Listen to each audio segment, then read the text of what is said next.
Hajj committee of India route വഴി വരുന്ന തീർത്ഥാടകർക്ക് താമസിക്കാൻ മക്കയിൽ താമസ സൗകര്യങ്ങൾ ഒരുക്കിയതായി എംബസി ഓഫ് ഇന്ത്യയും കോൺസുലേറ്റ് ജനറൽ ഓഫ് ഇന്ത്യ ജിദ്ദയും അറിയിച്ചു. 1,40,000 തീർത്ഥാടകർക്ക് താമസിക്കാനാണ് മക്കയിൽ 400ഓളം കെട്ടിടങ്ങൾ Hajj mission വാടകയ്ക്കെടുത്തിട്ടുള്ളത്.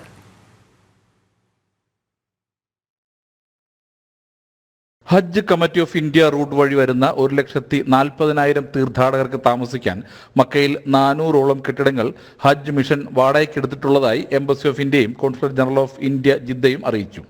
CEO Hajj committee of ഇന്ത്യയുടെ നേതൃത്വത്തിലുള്ള സെലക്ഷൻ ടീം ബിൽഡിംഗ് ഇൻസ്പെക്ഷനും സമഗ്രമായ പരിശോധനയും നടത്തിയ ശേഷമാണ് എല്ലാ കെട്ടിടങ്ങളും വാടകയ്ക്ക് എടുക്കുന്നത്. സൗദി ഹജ്ജ് മന്ത്രാലയത്തിൽ നിന്ന് ലൈസൻസും മറ്റ് അനുമതികളും ഉള്ള കെട്ടിടങ്ങൾ മാത്രമാണ് വാടകയ്ക്ക് എടുക്കുന്നത്. ഹജ്ജ് മിഷൻ സ്റ്റാഫ് ഹാജിമാർ എത്തുന്നതിന് മുമ്പ് തന്നെ കെട്ടിടങ്ങളിൽ വൈഫൈ ഉൾപ്പെടെയുള്ള എല്ലാ സൗകര്യങ്ങളും ഒരുക്കി കഴിഞ്ഞു.